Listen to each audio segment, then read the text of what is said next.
From the height of the Cold War to the depths of the War on Terror, a small, clandestine subculture within the American military and intelligence agencies has embraced the paranormal and the potential of psychic warfare as the best hope to defeat the enemy.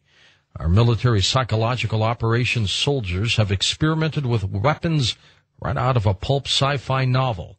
Mind control, cloaks of invisibility, and the ability to pass through walls. In a moment, we go live to the United Kingdom with British journalist Jon Ronson on Coast to Coast AM.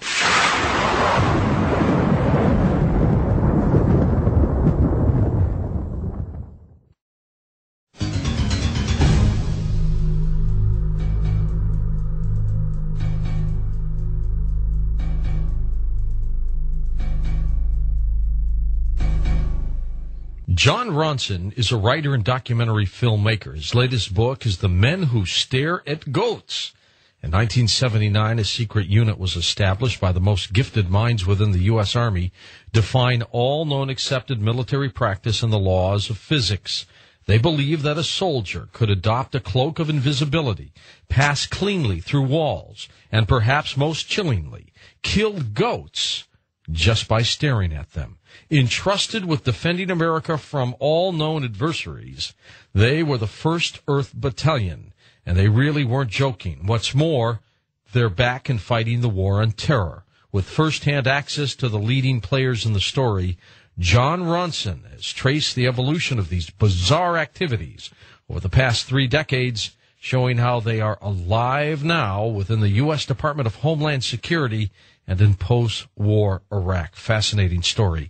Our guest, Jon Ronson. Hi, John. How are you? Welcome to Coast to Coast. Hi, George. Thanks for having me on. My pleasure. You know, when I was, right as I was getting into your book, just by staring at the cover and, of course, the headline, The Men Who Stare at Goats, I looked at that and went, what is this all about? Right. Tell me about the cover in the headline of this book. Okay, well, the cover, I suppose, is slightly factually wrong, because the cover is a goat with a whole lot of guns pointing at it. Now, at no stage, I think, did they actually point guns at goats, because what they did do, and this was at Fort Bragg in North Carolina, was that they had 30 goats in a place called Goat Lab. Now, the goats were there anyway. They were there for kind of traditional special forces training programs, that they'd throw a hand grenade into a room full of goats, and then they'd rush in and nurse the goats back to health. This was Goat Lab. Goat Lab used to be called Dog Lab, but then they decided that they really didn't want to do that stuff to dogs, so they switched to goats. So they had all these goats on base anyway, and in the early 1980s, they decided, we've got all these goats, let's see if we can try and kill them just by staring at them. So they set off on a mission to try and find a man who could stare a goat to death. And they found him. Well, they did find him. Well, possibly anyway. I mean, it's kind of inconclusive whether he managed to actually kill a goat just by staring at it. But they found a man called Guy Savelli, who now runs a dance and martial arts studio in Ohio. And I found Guy as well. And they flew Guy in. Now, at one point, they had Guy in one room, and then they had all these goats, 30 goats in another room. And Guy had them put numbers on each of the goats, 1 to 30. And Guy was staring at goat number 16, and apparently goat number 17 fell over. So I guess that's collateral damage. I'm sorry, George. This is a bizarre story, John. Yeah. I wouldn't have believed it myself if I hadn't chanced upon it. That isn't the only goat staring experiment that they did. They had them staring directly at goats.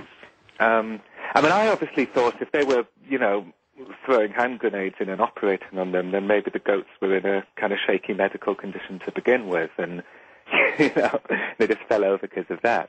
But it turns out that they always used healthy goats.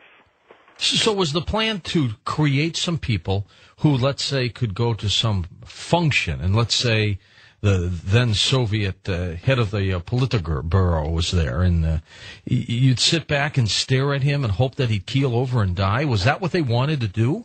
Well, I'm sure that some of the people involved had that in mind, but one of the main guys, General Stubblebine, who was the first person who flew to Fort Bragg and suggested that they tried to kill goats just by staring at them, He says, no, it's just like, it's kind of like remote, well, it's what they call remote influencing, isn't it? It's like one stage on from remote viewing. And his basic idea was, if you could do that with your mind, what else could you do? And General Stubblebine's philosophy, which I think is a very good philosophy, is that the U.S. Army has a debt to trying out this stuff, because if they don't try this stuff out, who would? And the U.S. military does have a glorious history of trying out crazy madcap things, some of which work. The high visibility jacket probably wouldn't exist if it wasn't for the U.S. military.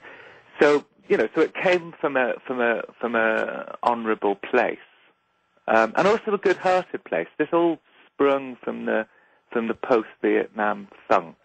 I think it wasn't just individual soldiers who were suffering from post-combat depression. I think the entire military as a machine was traumatized in the years after Vietnam, and it was in this funk that they began looking to these new age human potential ideas, with the basic philosophy that if the American soldier could learn how to do this stuff, walk through their walls and become invisible and kill things just by staring at them, nobody's going to want to screw around with an army that can do that.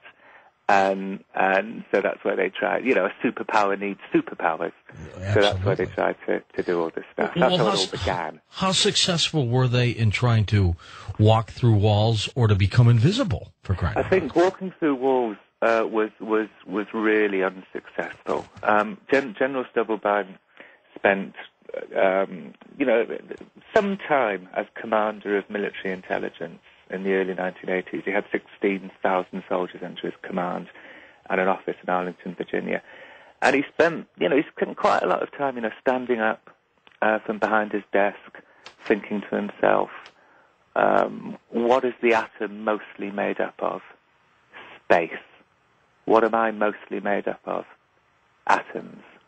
All I need to do is merge the spaces. Merge them. So he'd step out from behind his desk. I mean, to me, by the way, George, the key word in this is mostly, that the atom is made up mostly of space. It's not entirely made up of space. But anyway. Well, John, did he have a staff of physicists working with him, or was he just concocting these things by himself? Well, that one in particular seemed to be basically his own idea, but it was inspired by a manual called the First Earth Battalion manual, which I think we should talk about in a bit.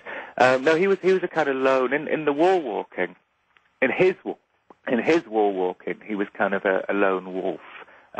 Although I believe that other soldiers also tried to walk through their walls. But he would get out from behind his desk and he would, walk towards the wall. And he'd be thinking, all I need to do is merge the spaces. What is destiny? Am I destined to stay in this room? Of course I'm not. And then he'd bump his nose on. And bang, he'd break his nose or something like that. Yeah, well, he that was one of his worries actually. Was if he continued to fail to walk through his wall, would there be bruising on his nose? But luckily, and would people in his office spot this? But luckily, he was going through a messy divorce at the time, and he said to me that maybe if he turned up all bruised, people would think it was just domestic abuse. Because no one would think, well, what else could it be? John, is he still alive? Oh yes. I met him twice and had phone conversations with him as well. Still in the military, or is he retired? No, he was kind of forced into early retirement. In 1983, I think he left the military. But he was very high up. He was a much respected 2-star general in charge of Army intelligence at Arlington. So all of the signals intelligence, satellite technology, intelligence technology. He would have been in charge of prisoner of war intelligence, but there were no prisoners of war in the early 1980s. And the reason why he was forced into, or a reason why he was forced into early retirement, was because General Wickham, who was the chief of staff of the army at the time, was quite a serious Christian, and he came to believe that some of General Stubblebine's ideas, like spoon bending and so on, and wall walking, if he'd known about it, too demonic, I guess, huh? Yeah, it was the work of Satan.